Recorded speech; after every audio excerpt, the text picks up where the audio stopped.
Hello everyone, while I do typically tend to stick to VR chat exposure videos, and oh boy do I have a great VR chat video coming out for you soon, today we're actually not talking about VR chat. Instead, we're talking about another game called Cry of Fear.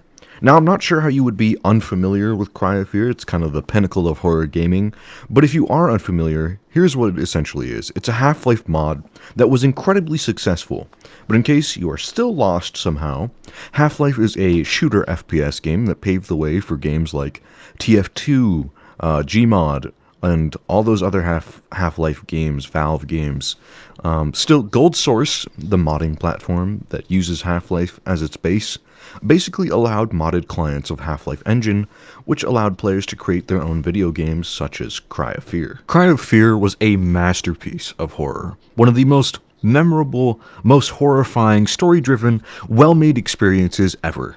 And this is coming from someone who owns nearly 400 scary games. The game Cry of Fear brought awareness to mental illness, substance abuse, and overall predatory experiences. But I have to ask, how can someone capture these things, these events so perfectly without having some sort of prior knowledge of them firsthand? My unconfirmed suspicions were far too accurate for Andreas Ronberg, aka Rumple, the head developer of Cry of Fear. Allegations from nearly a decade ago have resurfaced. While I had never been aware of such claims, I'm kinda just heartbroken to have learned this information, as Cry of Fear was a huge influence me for when I was younger and playing video games. It was just disappointing to learn all of this from an announcement from the official Cry of Fear Discord server that doesn't go in depth about the situation. They just gloss right over it as if nothing happened. And they know people have questions about the problem, but if you ask those questions, they'll kick or ban you in the official Cry of Fear Discord server. They do not care. Now, just because these allegations with Andreas Ronberg had occurred a decade ago,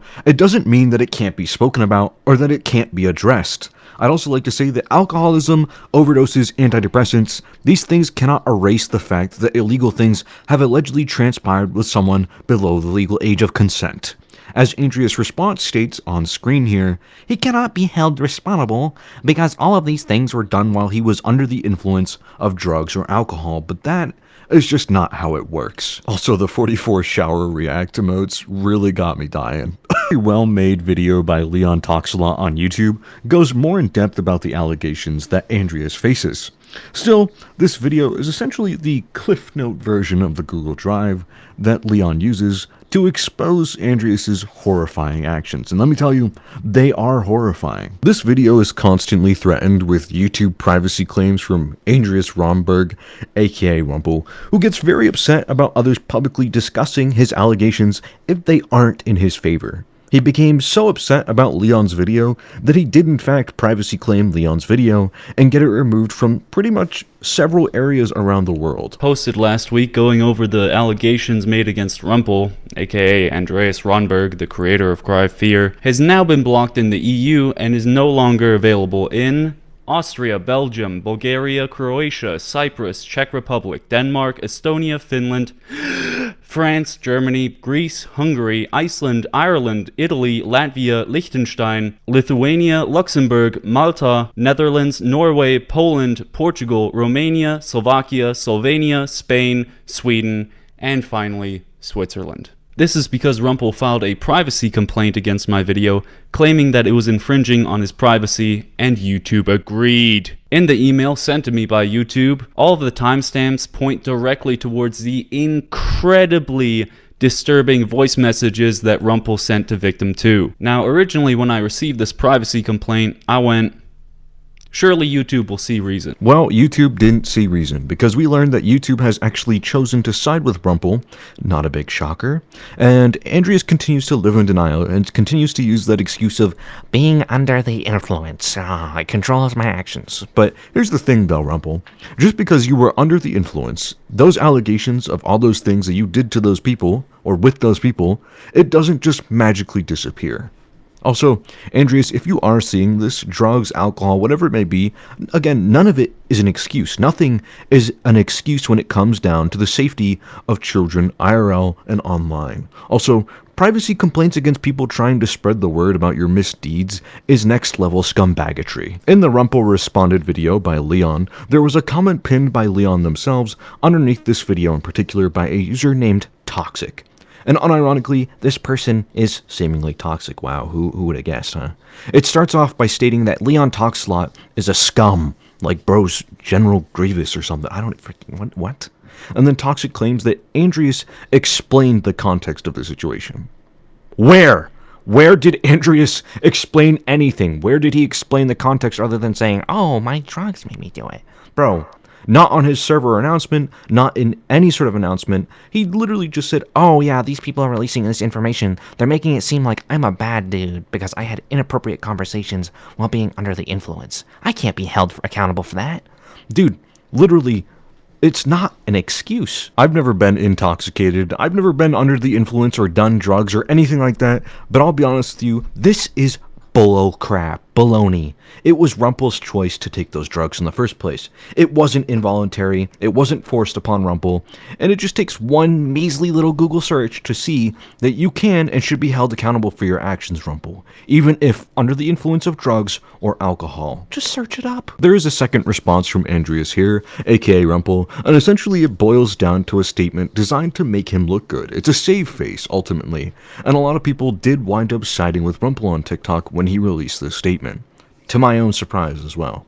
Essentially, again, Rumpel doubles down and states that it's all just being twisted, a twisted narrative, and it's being taken out of context. But as Leon stated, where is that context then, Rumpel? Where is it? Because you're not giving it to us. It's just all spewing about save-face bullcrap by Rumpel to make himself look good, and there's no real accountability even in this message, and even the fake accountability statement towards the end. I've apologized. No, literally, no, you haven't. And we can prove it. We can see clearly that it's stated that Andreas never truly apologized to this victim, and that the victim and their partner today demanded an apology eons ago for the events that transpired. They mention that he did attempt to make an apology, but that it was really, really horrible. Still, Andreas repeated this mistake with another individual, demonstrating that Andreas' apology to this first victim wasn't really genuine after all. Andreas, you can't take back the horrible things that you've said or you've done, but you can still apologize. You can take the time and effort to put as much care into your apology as you did with Cry of Fear. Demonstrate sympathy, demonstrate sorrow for the actions that you've committed with these victims, and show you mean it instead of running away, making excuses, and filing these privacy complaints. There are no excuses such as drugs. There's nothing to get you out of this.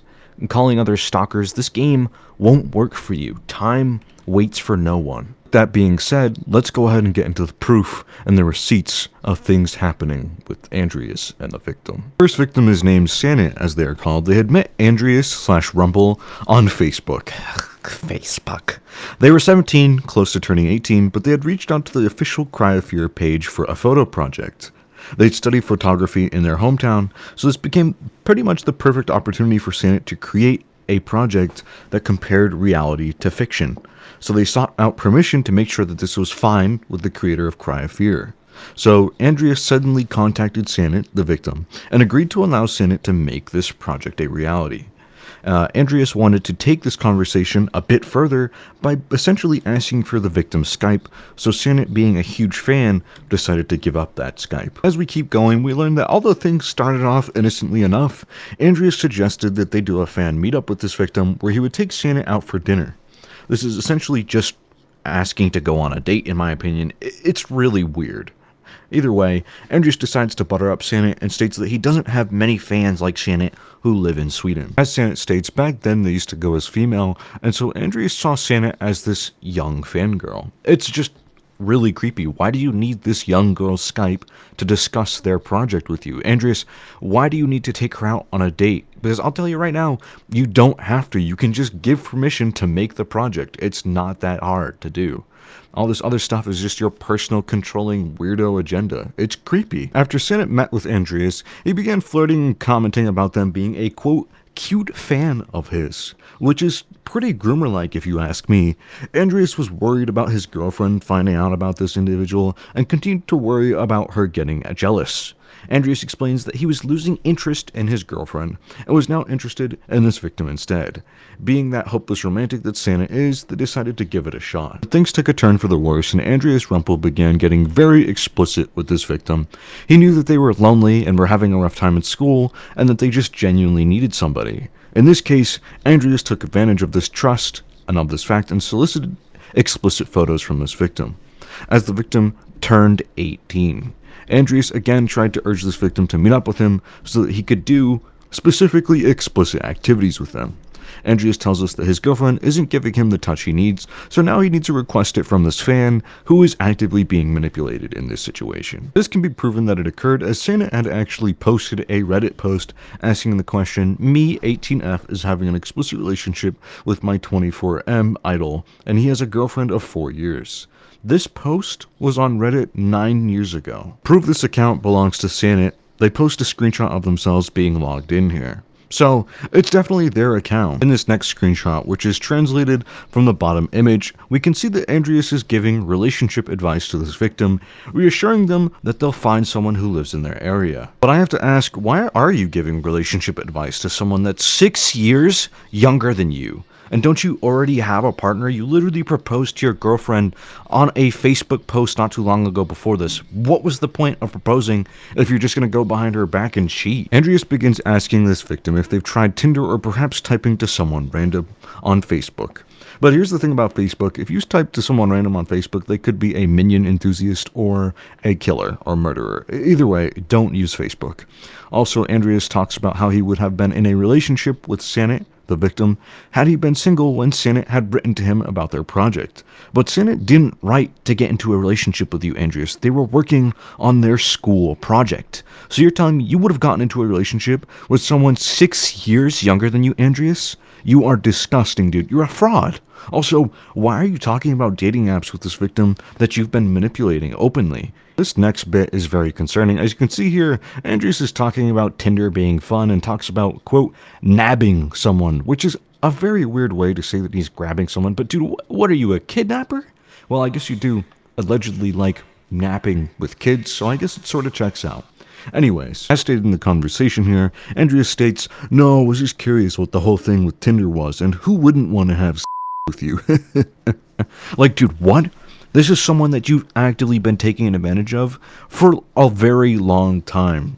You're also actively engaged to an entirely different woman. Why are you speaking to this victim like this? On top of that, why are you openly being racist? What did this have to do with race whatsoever? What was the point?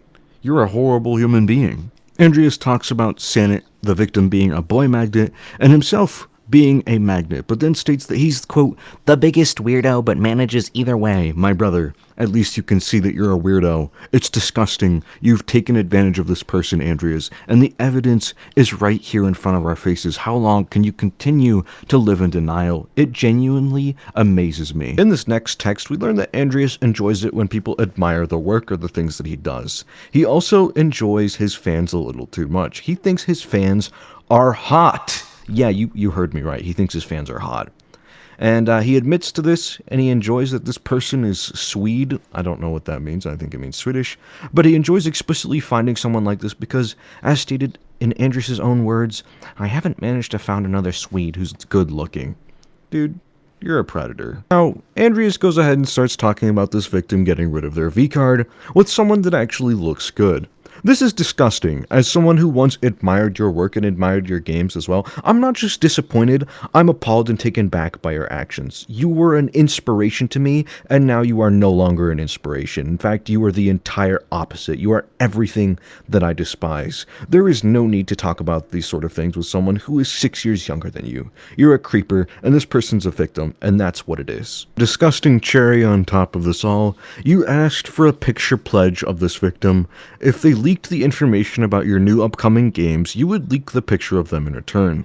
This is a manipulation tactic at its finest. You are a horrible human being, and you deserve to be locked up. That's just my honest opinion. After this, inside of the screenshots of the drive, Andreas talks about getting permission to have moist dreams with this victim, and even a message where he'd call this victim cutie. To me, this is ultimately just, and you've ultimately taken advantage of this individual. You wanted to wait until they were 18. You had intent to date them before and after. You said so yourself, and you even tried to get them to do explicit activities with you. And for a decade, you got away with everything. You silenced your victims because you're simply a video game creator that people love. Cry of Fear was unique to us all, yet you, Andreas, crumbled what it originally meant. I hear people say, separate the art from the artist, ooh, all the time, but if we continue to support Cry of Fear, we continue to support you, Andreas. And what good does that do for the victims that you have wronged? It does nothing for them, and it just hides the evil that you've committed. So please, stand up and apologize properly and acknowledge the things that you've done. And please, people, stop standing with Andreas on social media and stand with Leon and Senate, the people who are exposing the horrifying actions of this predatory individual. Believe it or not, there is actually a second victim after the first victim that we just spoke about. They weren't even a teenager when they had met Andreas or Rumple. They were just a young girl who liked and wanted to meet their favorite game developer, Cry of Fear. The story repeats itself, it would seem. Andreas enjoyed the attention that he received from this child, and over the years, Andreas would receive many pictures from this victim, not explicit photos, but still like bathtub photos with feet, and there's even a brief mention of moist dreams again. When the second victim turned 18, he instantly invited this victim to hang out. This would be the second time that Andreas has invited someone below the legal age of consent to come hang out with him, and he wanted to wait until they were legally a consenting adult to do things with them. Second victim actually confirms it themselves, talking about how Andreas would speak to them for many, many years, but specifically when they were 15/16, we can see the victim state, "But not that much when I turned 18, like he was waiting for it." It goes even further into detail where the victim recalls a message of, "I still remember that message where he asked, 'Where do I like to touch me?'" It's disgusting to talk about these things with someone who is below the legal age of consent, and it is not acceptable in any manner, especially if they are 3 or 4 years below the legal age of consent and you are an adult. This is disgusting, Andreas. This right here was sort of the final nail in the coffin for me, an admission to watching them, quote, grow, quote, raise them, and, quote, help them. But in truth, this is the proof. This is proof that you are indeed a predatory individual. You aren't going to get away with this any longer. I'm going to go ahead and play an audio real quick just because I want to demonstrate how manipulative Andreas truly is. For reasons, I'm going to have to distort this audio because Leon previously had played an audio and Andreas had gotten a copyright struck. So here you go. Give a listen to this. That's why I didn't cut myself because of you. And I didn't want to because of you. It wasn't that. I just had a bad day and things escalated. And I cut myself because of all the bullying. I just took as many pills as I could, drank a lot of alcohol, hoping to not wake up tomorrow. Are you even listening? I told you everything, but you misunderstood it. And you're making this about yourself again. This isn't about you. This is about me. You have nothing to do with this. In this message, he goes from talking about subjects of self-no-good, if you know what I'm talking about, to talking about being bullied, and talking about how nothing is about the victim whatsoever. It's all about Andreas. Poor old Andreas. Truly a piece of work for a human being. So when you see this individual talking online about how sorry they are, they don't really mean any of that, and I strongly suggest that the people that are actively defending Andreas Ronberg reconsider their actions, because these people that Andreas Ronberg is purposely hiding are genuinely real people that have feelings that he has affected. So stop letting him get away with this, help hold him accountable, and please, Andreas, like I keep saying, step forward and admit to what you've done. Now, I know there has been a lot to unpack here in 20 minutes. There are so many screenshots that I haven't even begun to use or cover. It's so much proof that Andreas Ronberg, aka Rumple, isn't someone who should be considered a celebrity, specifically because they misuse this status to take advantage of young girls or young fans. Throughout the years, they have demonstrated not a single ounce of change, and they continue to disappoint their loyal fans. To those who doubt these allegations, they are real. The people that are affected are real. And as if you side with Andreas' statements of, no you're on the wrong side. Andreas is indeed guilty of the allegations, according to the law and according to the proof. So it is what it is. So nothing else to say. Remember to report predators to the hotline, report predators to the proper authorities, join the Discord if you want a case to be talked about or covered, and my heart goes out to both victims in this situation and all the victims of Andreas Ronberg. Please continue to stay strong. I hope this video will help you to come forward with your own experiences if you have any, and please remember to just stay safe. I hope you have enjoyed this video, and I will see you all in the next one. Bye-bye, y'all.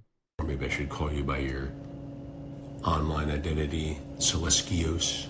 Chris Hansen here of Hansen versus Predators. To catch a predator, have a seat with Chris Hansen. My streaming crime network, True Blue, all the rest. I'm gonna need you to have a seat right over there. Oh yes, I've been checking out your YouTube activity. 35,000 subscribers.